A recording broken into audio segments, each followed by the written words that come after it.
I wrote this book because I feel that investing is a life skill that, everybody needs to learn. Not just people who want to be fabulously wealthy, but even the average family who wants to protect what they have and to have a comfortable life. Because we know the importance of financial security and financial freedom. But the trouble is that nowadays, you can work very hard in a job and you can earn a decent salary, but you find that at the end of it, you have hardly enough left for retirement. And that's because inflation is rising so much faster than people's income.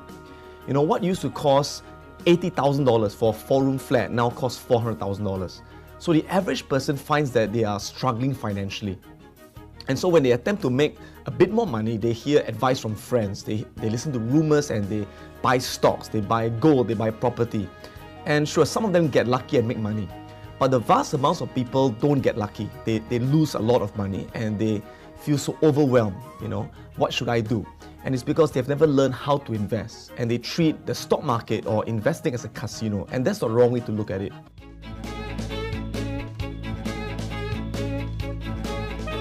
Yes, of course, when we all start investing, we make all the mistakes because good investing is actually counterintuitive. So I first started investing when I was 18 years old. Right, I started with my mother's CPF money, and at that time people said she was either very stupid or very brave. I think it was in between the two. And I made the common mistake of buying the cheapest stock that I could find in the newspapers at the time. At the time there was no internet. And the cheapest stock was 3 cents. And I thought if it's so cheap, it can only go up. And I bought the stock at 3 cents. It eventually went to 2 cents, 1 cent, and got delisted. And I lost everything that I put in. And so I learned that first lesson, don't just buy cheap stocks, because normally cheap stocks are of lousy companies. So I thought, okay, great. Buy good companies. And normally good companies, their share prices are a bit higher. But then again, I made mistake after mistake after mistake.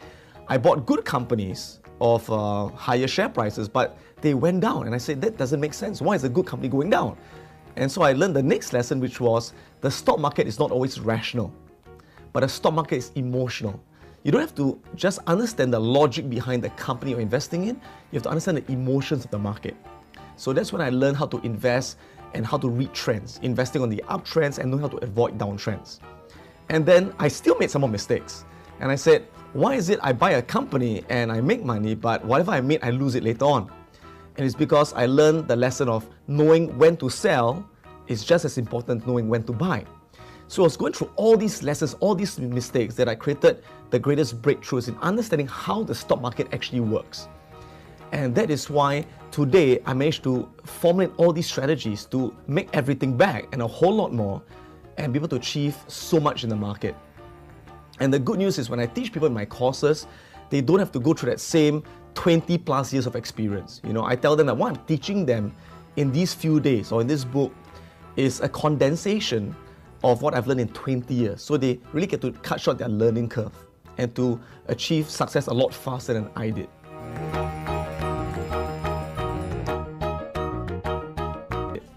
And I focus not just on what to buy, but more importantly, what to buy, how much to buy, when to buy, and when to sell.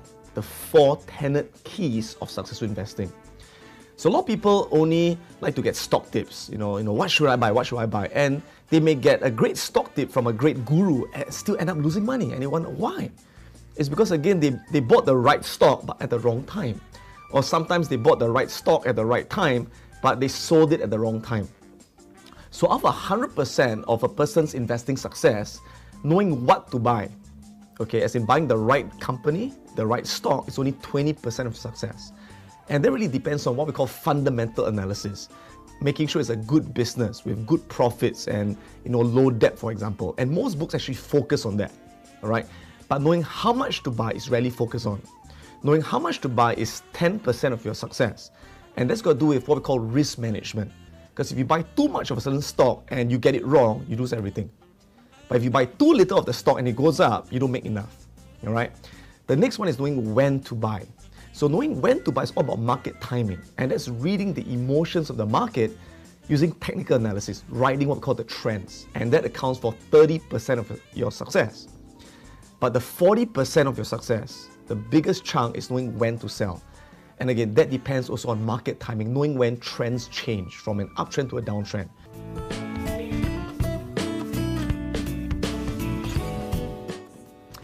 For people who want to start investing, one of the most important advice I can give is an advice that I got from Warren Buffett through one of his books, which is the greatest investment that you can make is first an investment in yourself.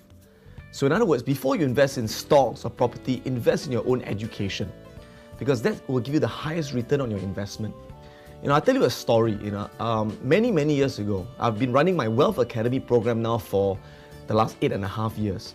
And I had someone who came for one of my previews about 6.5 years ago, right? And he didn't sign up, and he said, Adam, all these things you're teaching, I can learn it myself. I can go and read books, I can experiment, I can do that. And I said, fine, you can learn it yourself, no problem. So he went off. And about 3 to 4 years later, he came back and he attended a course. And I happened to remember him, and I said, hey, didn't you come for the preview many years ago? And he said, yeah, I came about 4 years ago. And I said, so you took so long to decide to come? He said, yes. I said, what made the difference? And he said, I lost a lot of money, right? And he attempted to invest on his own, and he lost over, $300,000 during the crisis. And he was so upset, and he said, I have to come and make it back. And I looked at him and said, don't worry, I'll help you to make it back and a lot more. But then I asked myself, I said, if he had learned this so much earlier, not only would he have not lost that money, he would have made so much money during that period, knowing how to, again, short the market and get out when the market went on the downtrend. So many people are what we call penny wise and pound foolish. They don't want to invest in themselves thinking, I want to save some money, but in the end they make the biggest mistakes because they don't educate themselves the right way. So please educate yourself before you step foot into the world of investing.